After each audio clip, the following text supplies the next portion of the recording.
মা আর শাশুড়ির মধ্যে পার্থক্যটা করছেন কিতা, একটা তো পার্থক্য কিন্তু আছেই। মানে মা হইছে যে তুমি কোনো কিছু না কইতে তোমার মুখ দেখে সব কিছু বুঝ জ্বালাই, বা তোমার মন খারাপ, বা তুমি কেড়ে খাইতে না, বা কিতা হইছে তোমার ভালো লাগা মানে খারাপ সব কিছু কিন্তু মা তোমার চেহারাটা দেখলে কিন্তু বুঝ জ্বালা, যেটা শাশুড়ি মা বুঝে না। তা আমি মনে করি কথাটা একদিকে কী কৌতো, মা তো আমার জন্ম দিছে, আমার শাশুড়ি মা তো আর জন্ম দিছে না। আর মার কাছ থেকে ছোটোর থেকে বড় হয়েছে, মার কাছ থেকে অনেকটা বছর কাটাই আছি, স্বাভাবিক মা তো বুঝবই। মা যেহেতু আমার মানে জন্ম দিছে, মা আমার সব কিছু কিন্তু বুঝ জ্বালা না কইতই। আরেকটা কারণ হচ্ছে গিয়ে কী করতো, মা যেটা মান্য নেয় শাশুড়ি মা কিন্তু এটা মান্য নিত না, যতই ভালো হোক একটু না একটু কিন্তু ব্যথা ব্যথা থাকবোই। কি আরেকটা কথা কিন্তু জানো নি, একসাথে বাসন কোসন থাকলেও দেখবে একটু না একটু শব্দ ওই, তো এটা তো স্বাভাবিক, কারণ একটুখানি তো ওই বই। আর এদিকে আমার শাশুড়ি মা যাইবো কিন্তু তখন আশ্রমে, আমি শাশুড়ি মারে রেডি টেডি করাই দিলাম।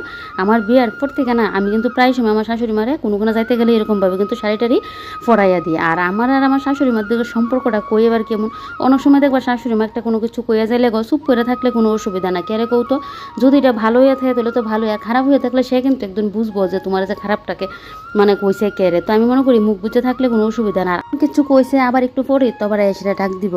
আর আমিও না অনেক সময় কী করতো, অনেক সময় যদি কোনো একটু রাগটা করে একটু গালটা ফুলাই রেহি বা মুখটা বাইর করে রেহি, আমার শাশুড়ি মা কিন্তু কোনো কিছু কইতো না। আমার এমন অবস্থা দেখলে না শাশুড়ি মা কিন্তু লগে লগে যাইব গা, পরে দিয়ে আবার আয়া ধরো না সকালে এমন ঘটনা হয়েছে বিকালে সেটা কইব যে আসলে কিতা হয়েছে ব্যাপারটা কি।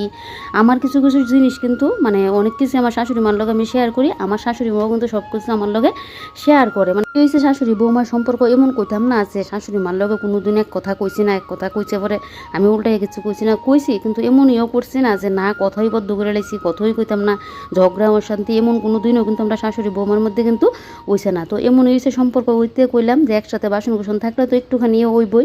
আর শাশুড়ি মা মানে সব কিছু তো আর মার মতো মান্য নিত না, তবে আমার শাশুড়ি মা কিন্তু খুব ভালো। আর এদিকে তো শাশুড়ি মা এবার রেডি টেডি হয়ে গেছে গা, এবারে কিন্তু শাশুড়ি মা বাইরে হয়ে যাবো গা। কি করতো আমরা শাশুড়ি বৌমার মধ্যে যদি একটুখানিও মন কালাগালি থাকে, যদি ওইটা খুব কম হইয়া বছরে যদি একবার যদি এমন হয়, তো এমন মন কালাগালি থাকলেও না আমিও যদি কুদ্দুর পরে আমার শাশুড়ি মারে মা কইয়া ডাক দিলে শাশুড়ি মা গইলা জায়গা, আর শাশুড়ি মাও যদি আমার বান্টি কইয়া ডাক দেয় আমিও গইলা জায়গা, এনই আমরা মন কালাগালি কিন্তু শেষ।